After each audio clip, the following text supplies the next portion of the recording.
Od vsega začetka sem se tudi na nek način opredelil za to, da se gre na referendum. Nisem se posebej opredeljeval zaradi tega, kar se je dogajalo in kar se dogaja med strankami in kar se je dogajalo v parlamentu, ampak iz nekega drugega zornega kota, ki se mi zdi, da ga je potrebno upoštevati, ko razpravljamo o teh vprašanjih. Osebno sem tudi bil eden izmed tistih, ki jih je Udba zasledovala in po mojem osebnem prepričanju, ko smo v 90-ih letih spremenili družbeni sistem, smo sicer spremenili vrh tega sistema, nismo pa spremenili nekaterih temeljev družbe, med drugim tudi ne pravnega reda in pravnega sistema. Jaz osebno mislim, da smo še vedno na poti do pravne države, da pravne države še nimamo in da še lep čas ne bomo imeli. To se mi zdi je povezano tudi z vprašanjem našega odnosa do nekaterih institucij iz preteklosti, ki so dejansko od svojega začetka naprej in pa do svojega konca bile, lahko rečemo, kriminalne institucije, VOS, Udba, SDV, kakorkoli se je že kadarkoli imenoval, od svojega samega začetka je bila to kriminalna organizacija in je tudi kot taka na nek način delovala vse do konca prejšnjega sistema. Z to organizacijo dejansko nismo nikoli uspeli do kraja obračunati na civilizacijski način z vidika človekovih pravic, zato se nam seveda ta zgodba vedno znova odpira in se nam vedno znova ponavlja. Pa bi se ne ponavljala, če bi to bila samo zgodba preteklosti,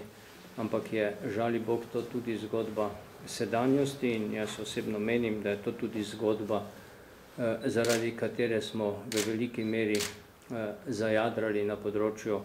ekonomije in financ v stanje, v kateri je ta država danes. Več kot evidentno je, da so ljudje iz nekdanje SDV-ovskih vrst še vse do danes aktivni tudi na področju gospodarstva in financ, da so na teh mestih na nek način privilegirani in da so imeli določene vzvode v rokah ali pa še jih imajo, ker ta stara omrežja nikoli niso do kraja razpadla. To se je več kot očitno pokazalo ob dogodkih v povezavi z gospodom Zemljaričem, pa mislim, da če gremo še potem na kakšno Probanko pa Faktor banko, bomo tudi tam lahko odkrivali zelo podobne vzvode in pa tudi osebe, ki so bile tako ali drugače povezane z to nekdanjo službo. Da ne govorimo o tem, da je seveda ta služba služila političnim namenom in vemo, katera politična skupina je obvladovala nekdanjo državo in pa tudi Republiko Slovenijo in očitno so te mreže delovale in delujejo vse do danes, tako da tisti, ki so nekoč delovali kot tajna služba, so suportirali svoje politične šefe tudi v nadaljevanju, ko niso več bili uradni predstavniki novih tajnih služb vsake države in ko tudi njihovi šefi niso bili morda niti več izvoljeni na politične položaje, pa so kljub temu s pomočjo svojih nekdanjih omrežij še naprej odločilno in bistveno vplivali na slovensko družbeno situacijo. To sta dva glavna motiva, zaradi katerih jaz osebno menim, da je potrebno te zgodbe enkrat pripeljati na čistino. In tisto, kar se ob vseh teh dogodkih vedno znova čudim, pa je to, kako to, da se slovenska javnost